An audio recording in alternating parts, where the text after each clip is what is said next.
자, 그럼 무엇이 음료를 음료답게 만드는가? 바로 지금부터 설명드린 두 가지 감각입니다. 바로 미각과 후각입니다.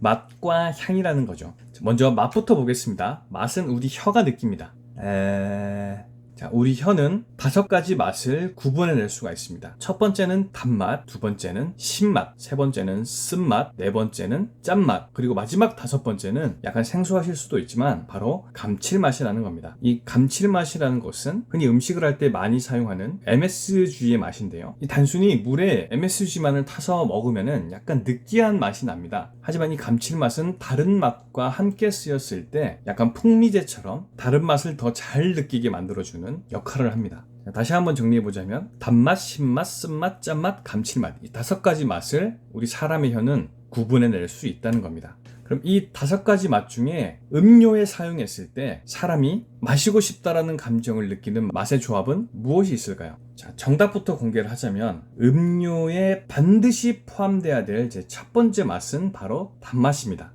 단맛이 빠진 음료는 절대로 대중의 긍정적인 반응을 끌어내지 못합니다. 일부 소수의 사람들은 이 단맛을 싫어하는 경우도 있지만 대다수의 대중들은 이 단맛이 들어간 음료를 무조건 좋아하게 돼 있습니다.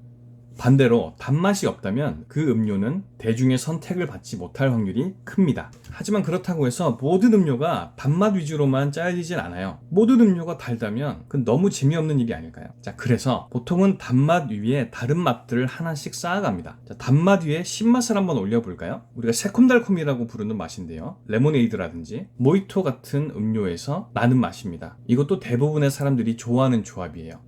또 다른 조합은 또 뭐가 있을까요? 이번엔 신맛을 빼고 단맛 위에 쓴맛을 한번 올려볼까요? 비터 앤 스윗이라는 조합인데 달콤 씁쓸한 음료들입니다. 쓴맛은 사람이라면 처음에는 거부하고 보는 맛이에요. 쉽게 생각해서 애기들한테 쓴맛 나는 걸 한번 줘보세요. 좋아하면서 먹는지 아니면은 울고 난리가 나는지. 대부분의 애기들은 쓴맛을 줬을 때 거부할 겁니다. 경기를 일으킬 거예요. 즉 쓴맛은 사람에게 결코 매력적인 맛은 아닙니다. 하지만 우리 인간은 학습하는 동물이기 때문에 살면서 안전한 쓴맛을 다양하게 경험하게 됩니다. 하지만 무조건 쓴맛만 나는 음료는 본능적으로 거부하게 돼 있어요. 그래서 거기에 단맛이 들어가는 겁니다. 우리가 한약을 먹었을 때 굉장히 쓰죠. 쓰니까 어떡하나요? 애든 어른이든 바로 입에 사탕 하나만 넣어주면 굉장히 좋아합니다. 그 씁쓸한 느낌이 조금은 중화가 돼요.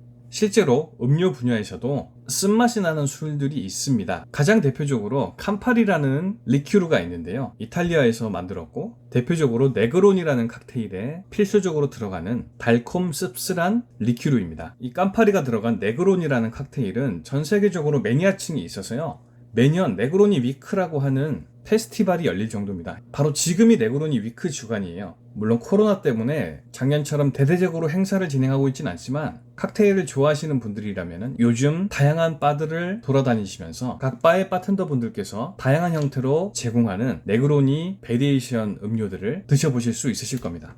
그만큼 달콤 씁쓸한 음료의 분야는 생각보다 역사가 깊고 꽤 많은 매니아층들을 확보하고 있습니다. 저도 달콤 씁쓸한 음료를 굉장히 좋아하는 편이에요. 자, 그럼 그 다음 맛은 또 뭐가 있을까요? 단맛은 절대 빠져선 안 되는 맛이니까 기본적으로 가고요. 이번엔 그 위에 짠맛을 한번 얹어보겠습니다. 흔히들 단짠이라고 표현하는 분야죠. 이건 칵테일 쪽도 칵테일 쪽이지만 카페 음료 쪽에서도 굉장히 많이 쓰는 맛입니다. 다들 솔티드 캐러멜 라떼라는 음료를 기억하실 겁니다. 시기적으로는 2017년쯤 됐을 것 같은데 그해 겨울에 솔티드 캐러멜 라떼라는 음료를 모든 카페 프랜차이즈에서 출시를 하면서 단짠 트렌드가 전국을 휩쓸었던 적이 있었어요. 그 이후로도 매년 가을쯤 되면 지금 시기죠. 달고 짠 카페 음료들이 카페 메뉴판에 등장하기 시작합니다. 일반적으로 짠맛은 음료의 맛이라기보다는 요리의 맛으로 많이 알고 계실 텐데요. 시간이 지나면서 이 음식과 음료의 경계가 허물어지고 있습니다. 그런 현상이 생각보다 자주 관찰이 돼요. 흔히 짠맛과 감칠맛은 음료의 맛이라기보다는 음식의 맛으로 많이 사용합니다. 특히 마지막 맛인 감칠맛의 경우 음료보다는 음식 분야에서 훨씬 더 많이 사용이 되고 있는데요. 하지만 이 감칠맛조차도 음료 분야에서 조금씩 활용해보기 위한 시도들이 일어나고 있습니다. 물론 칵테일을 만들 때 미원을 막 넣어서 만들지는 않죠. 하지만 이미 감칠맛을 가지고 있는 재료들을 칵테일을 만들 때 조금씩 활용했던 역사가 있고 현재 대중적으로 팔리는 칵테일 중에 감칠맛을 활용하는 칵테일들이 몇 가지가 있습니다. 대표적인 것이 바로 블러디 메리라는 칵테일이 있는데요. 바로 토마토 주스를 가지고 만드는 해장 칵테일입니다.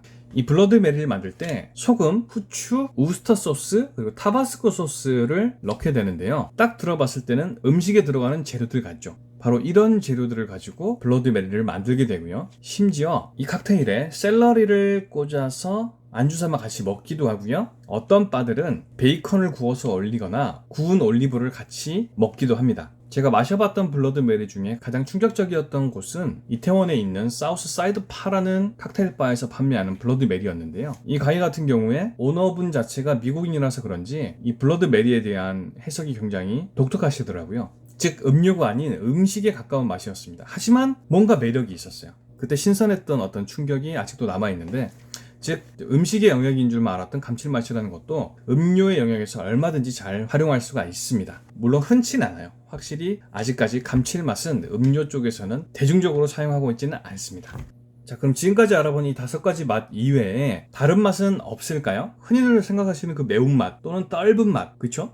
그러한 우리가 흔히 경험하고 있는 다른 맛들도 분명히 있습니다. 하지만 매운맛이든 떫은 맛이든 그 맛들은 혀에서만 느낄 수 있는 미각이 아니라 피부에서도 느낄 수 있는 통각입니다. 즉 매운맛의 정체는 고춧가루를 이 피부에 비벼보더라도 여기서도 아프다는 느낌을 느낄 수 있다는 겁니다. 반대로 우리가 설탕을 물에 녹여서 피부에 문지른다 한들 이 피부에서 다른 촉각을 느끼진 않아요. 설탕은 혀에 닿았을 때만 달달하고 우리가 인지를 합니다. 하지만 매운맛, 즉 고춧가루 같은 것들은 혀에 닿았을 때는 그 아프다는 느낌이 맵다라고 인지를 하는 것이고요. 피부에 문질렀을 때는 단순히 여기가 뜨끈뜨끈하게 아프다고 느끼는 것이죠. 즉 매운맛과 떫은 맛은 촉각입니다. 피부가 느끼는 거예요. 혀에도 피부가 있을 테니 매운맛의 경우엔 아프다고 느끼는 것이죠. 물론 이 매운맛도 잘만 활용하면 음료에서 굉장히 잘 활용할 수가 있어요. 아까 블러드메리에서 타바스코 소스 넣은 거 보셨죠? 그런 것처럼 단맛 위에 매운맛도 충분히 올려볼 수가 있습니다. 저는 단언컨대 이 대한민국에서 다음 음료 트렌드가 하나 불어온다면 바로 이 맵고 단 음료, 맵단 음료 트렌드가 언젠간 한번 불어올 거라고 생각을 하고 있어요.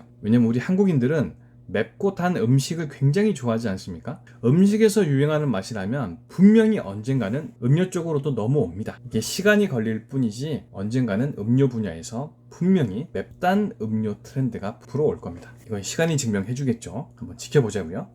자, 그럼 이제 마지막으로 우리 사람으로 하여금 마시고 싶다라는 감정을 일어나게 하는 마지막 감각, 향에 대해서 한번 알아보겠습니다. 사실 맛은 아까 말씀드렸다시피 5가지 종류밖에 없습니다. 하지만 향은 우리 이 코가, 정확하게는 코 안에 있는 후각 상피세포가 구별해낼 수 있는 향의 가지수는요, 수만 가지입니다. 혀는 불과 5가지 종류밖에 구분하지 못하지만 우리 코는요 수만 가지 향의 종류를 구분해낼 수가 있어요. 그래서 실질적으로 우리 사람이 음료의 매력도를 판단하는 데 있어서 가장 많이 사용하는 감각은 바로 코입니다. 후각이에요. 향입니다. 맛도 아니고요, 시각도 아니고요, 청각도 아니고 촉각도 아니에요. 바로 후각입니다. 향입니다. 즉 음료를 매력적으로 만들기 위해서는 이 향에 대한 이해도가 있어야 합니다.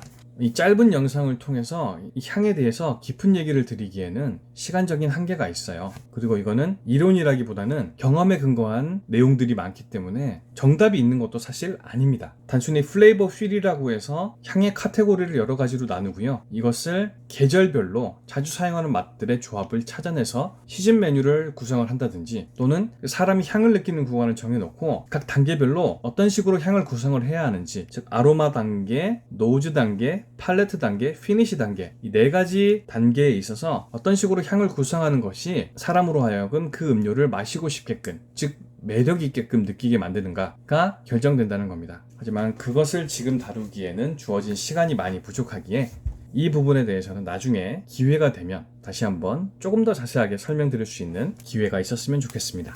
자, 지금까지 음료를 정리하기 위해서 필요한 3가지 단어 중에 사람이란 단어와 마시다, 마실 수 있다, 마시고 싶다 까지 발전한 이 2가지 단어의 숨은 뜻을 조금 자세하게 알아봤습니다. 즉 한 잔의 음료를 봤을 때 사람이 마시고 싶다라는 감정이 일어나기 위해서 어떤 조건들이 갖추어져야 하는가에 대해서 조금 자세하게 설명을 드렸고요.